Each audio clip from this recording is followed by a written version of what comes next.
Donc, bienvenue dans cette vidéo où nous allons du coup parler de choisir et protéger son identité. Donc, dans cette vidéo, on va traiter vraiment le thème de choisir son identité, trouver son nom. Et puis, dans le chapitre suivant, on parlera de protéger son identité à l'Institut national, à l'INPI. Alors, tout d'abord, donc, il faut savoir que la micro-entreprise, hop, n'est rien d'autre qu'une entreprise individuelle, donc une EI. Alors, faites pas attention. Hop, je me remets au bon endroit. Voilà. Donc la micro-entreprise, c'est en fait une entreprise individuelle qui a opté pour un régime d'imposition simplifié. D'accord? Donc en micro-entreprise, on est une entreprise individuelle et du coup, on agit en notre nom propre. Voilà. Donc je vous ai mis la micro-entreprise comportera obligatoirement votre nom et prénom. Hein. Sur tous les documents administratifs sera mentionné obligatoirement toujours votre nom et prénom et c'est ce qui aura de la valeur pour les administrations. Et vous pouvez en plus choisir un nom commercial. C'est facultatif. Vous n'êtes pas obligé. Vous pouvez très bien ouvrir votre auto-entreprise, je ne sais pas, moi, faire des dépannages électriques uniquement en votre nom propre et ne pas avoir de nom commercial avec toute une identité visuelle qui suit, etc. D'accord? Donc, si vous choisissez d'avoir un nom commercial, c'est tout à fait possible, mais quoi qu'il arrive, vous aurez toujours sur vos documents administratifs le nom commercial plus le nom propre. Enfin, votre nom propre et en dessous le nom commercial. Donc, dans le cas où, du coup, vous choisissez un nom commercial, vous allez pouvoir le déclarer à la création de votre micro-entreprise, donc dès le début.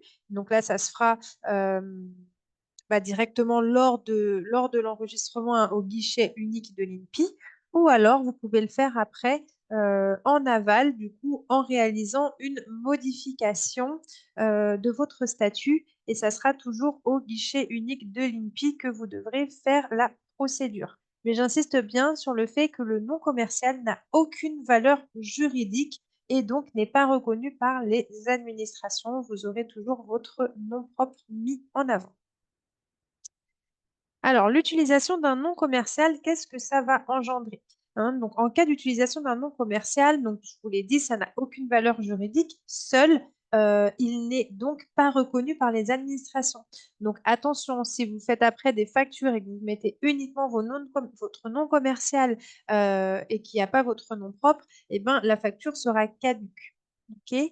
L'administration peut refuser des règlements de la micro-entreprise si l'auto-entrepreneur indique le nom commercial sans l'accompagner de la raison sociale, qui sera votre nom propre.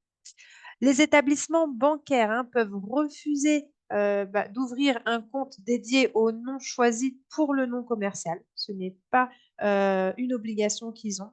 Et les micro-entrepreneurs, le micro-entrepreneur peut informer la poste du nom commercial et l'associer à sa raison sociale, qui sera, je rappelle, votre raison sociale, votre nom propre.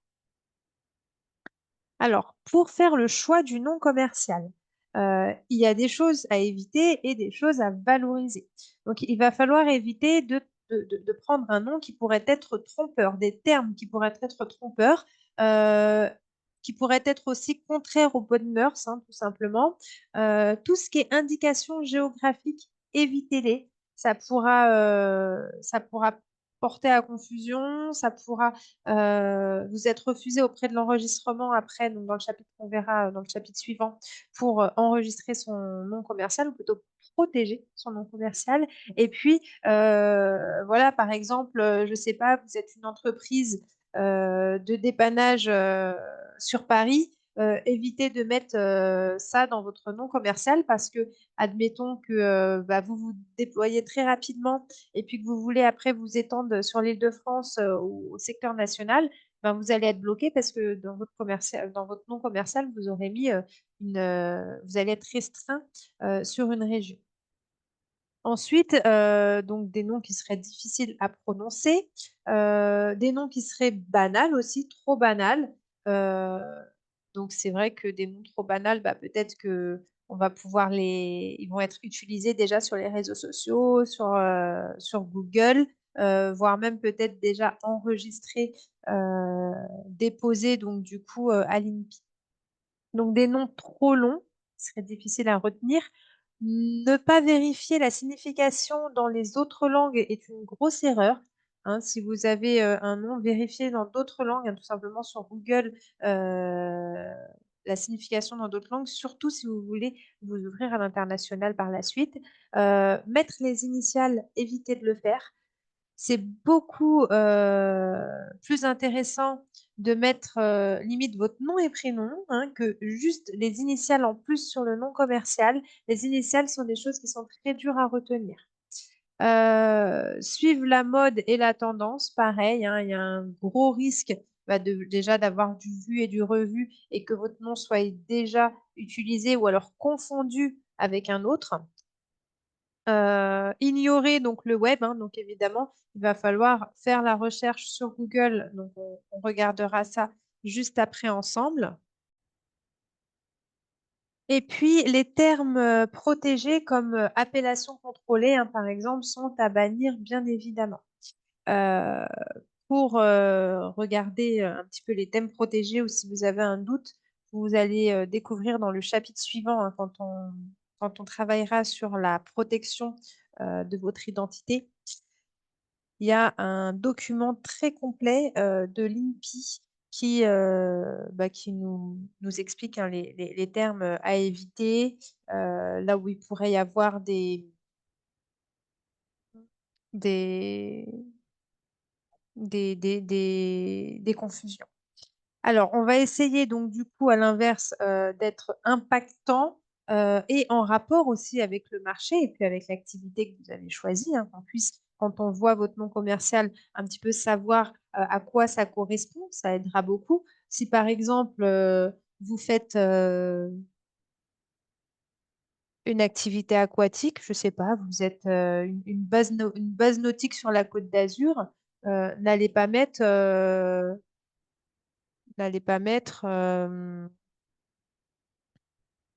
monter en plein air, par exemple, ce qui pourrait nous faire penser à, je sais pas moi, quelque chose dans l'air, un truc de montgolfière, un avion, voilà. Hein, mettez plutôt quelque chose en rapport avec l'eau, par exemple, ou alors avec les sports les sports nautiques. Euh, donc facile à retenir, lisible, et puis pensez aussi à l'apparence visuelle.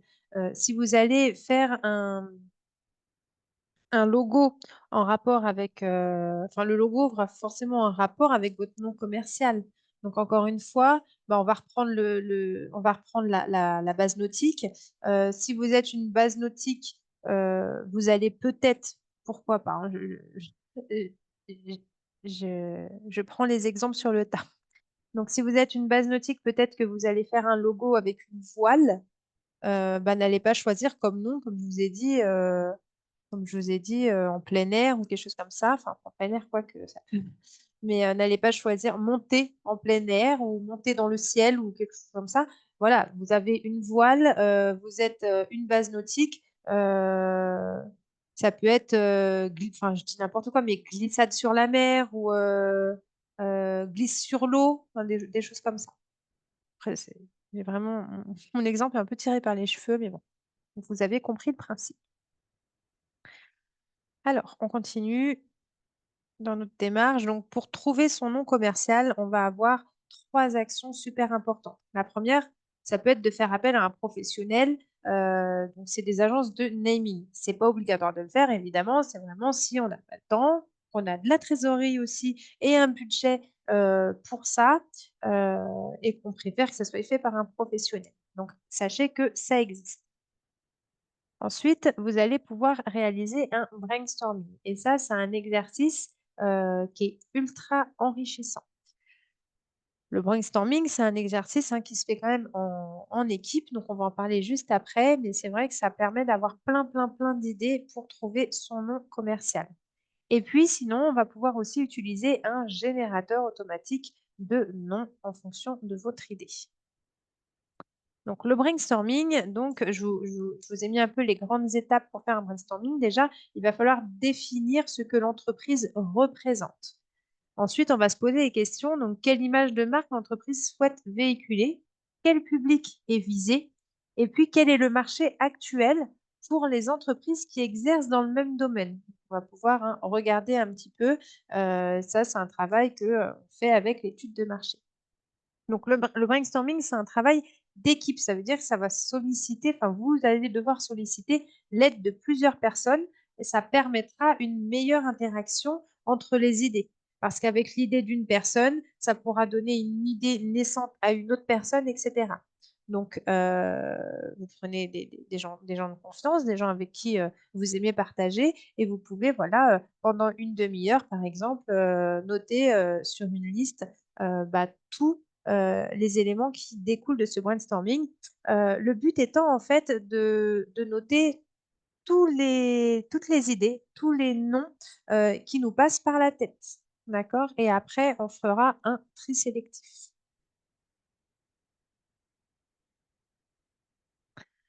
Donc, une fois que vous aurez trouvé, alors je vous ai mis aussi en support de cours les liens pour avoir, par exemple, si vous voulez donc faire appel à un professionnel, vous avez un petit annuaire de professionnels que vous pourrez contacter, etc.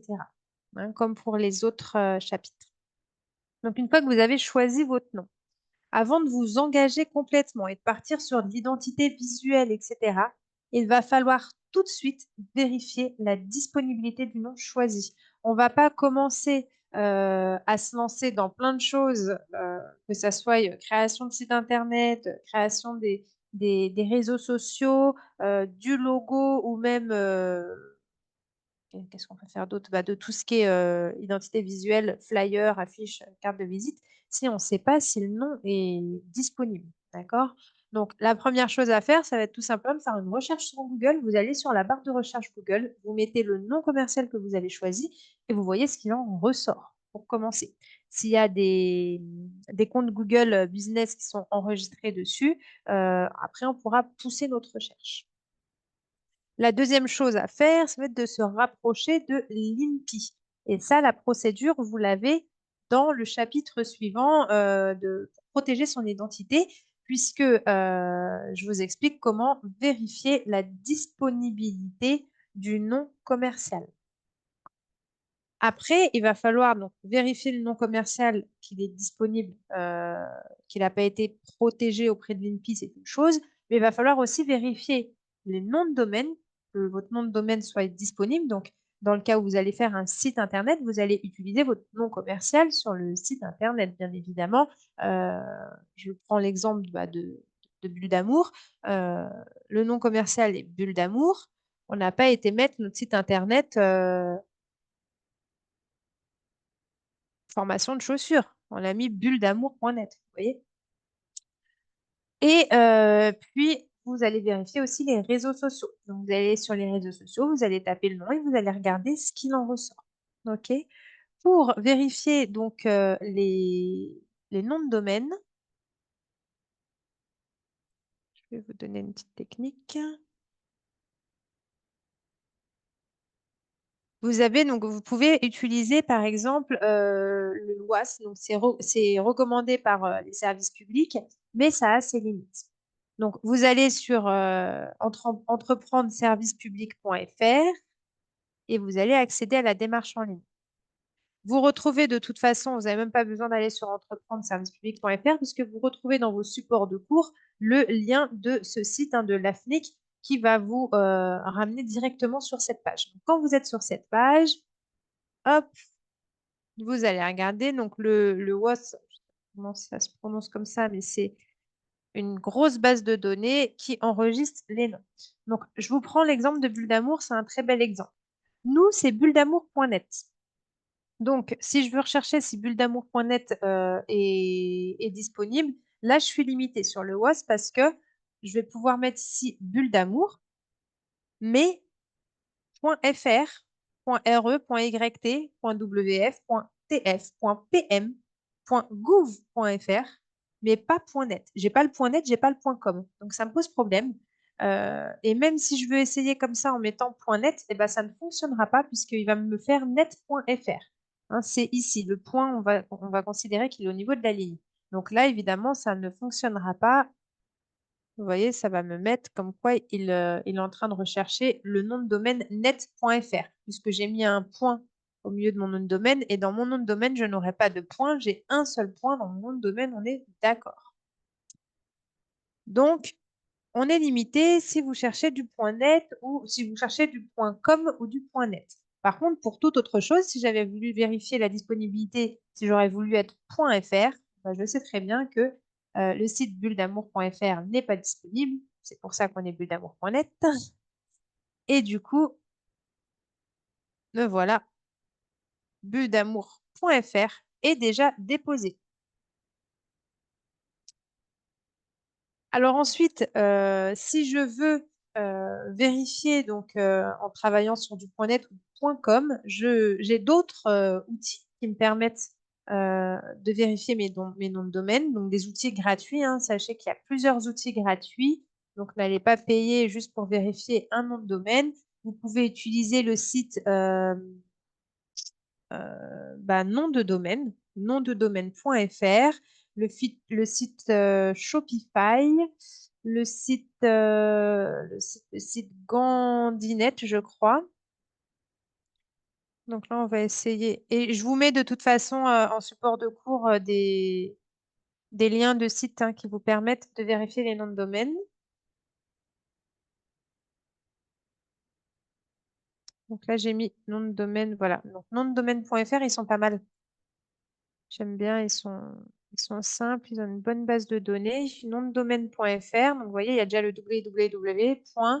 Bon, bah là, j'aurais voulu faire bulledamour.net et là, c'est moi qui vais mettre mon extension. Et là, ils nous mettent toutes les extensions qu'il peut y avoir. Il y en a 200 en plus, hein, donc on est beaucoup plus large que sur le WOS. Et vous voyez, donc bulle d'amour, donc déjà délivré. Déjà délivré, déjà délivré. Par contre, si je voulais faire bulle d'amour par point Paris, hop, ça c'est disponible. Ils vous mettent en plus ce qui est disponible. Bon, après, ils vous proposent là donc 49 € par an. Ça, c'est pas obligé de le prendre. C'est juste pour vous montrer ce qui est disponible. Après, vous choisissez votre fournisseur de nom de domaine vous-même. Vous n'êtes pas obligé de sélectionner ce site-là, donc mon nom de domaine.fr, pour acheter votre nom de domaine. En sachant que dans cette formation, on vous parle après de site internet et de référencement SEO et que quand vous faites votre site internet via la plateforme Wix, puisque le référencement SEO sera basé sur Wix dans cette formation, selon donc le forfait que vous prenez, il vous offre un nom de domaine gratuit pendant 1 ou 2 ans. Donc, voilà, donc vous avez compris le principe. Je vous mets un autre exemple. Admettons, je suis une société. Allez, on va trouver un exemple. Je suis une société de... Pas une société. Une entreprise de couture. Je suis couturière et j'aimerais avoir un nom commercial. Donc, on est d'accord, hein, si on a bien compris ce que j'ai expliqué dans ce chapitre. Donc, ça sera mon nom propre, le nom de mon entreprise individuelle et j'y attacherai un nom commercial qui s'appellerait euh, des boutons partout. Non, des boutons fil entre des boutons pour tous. Allez, des boutons pour tous. Des boutons pour tous. Ça serait mon nom de domaine, j'aurais choisi ça. Je voudrais desboutonsportous.fr pour voir si ça serait disponible. Eh ben, desboutonsportous.fr, eh ben, contrairement à ce que je pensais, il est disponible. Personne n'a utilisé desboutonsportous.fr, donc tant mieux. Donc, il y a .com qui est disponible. Voilà. Si vous êtes couturière, pensez à des boutons pour tous. Donc voilà comment vérifier si les noms de domaine sont disponibles. C'est important parce que bien souvent ça bloque hein, les noms de domaine et après vous vous retrouvez avec des noms de domaine, vous avez que des possibilités de mettre point, .rs, .it, des choses comme ça. Et du coup, ça va pas être bien référencé sur Google. Et surtout, en termes de légitimité, hein, les personnes, enfin, en termes de confiance pour vos clients, ça pourra poser un problème. Voilà, donc on a vu comment choisir un nom commercial, comment le rattacher, enfin, même si la procédure d'enregistrement au guichet unique se fera dans le chapitre où je vous explique comment déclarer votre auto-entreprise. Mais du coup, vous avez compris que vous pourrez mettre votre nom commercial, le déclarer en créant votre micro-entreprise ou bien en aval, si vous avez créé votre micro-entreprise mais que vous n'avez pas encore choisi le nom commercial, vous pouvez le rajouter après, donc ne vous en faites pas, rien ne presse. Donc merci pour votre attention et nous nous retrouvons dans le chapitre suivant pour protéger votre nom de domaine si vous l'avez déjà, enfin votre nom commercial, pardon, si vous l'avez déjà choisi. Parce que le nom de domaine, il n'y a pas besoin de le protéger, hein. Une fois que vous l'avez acheté, vous l'avez acheté. Personne ne va pouvoir se mettre sur le même nom de domaine que vous. Il est disponible qu'une seule fois pour un seul site internet. Merci de votre attention.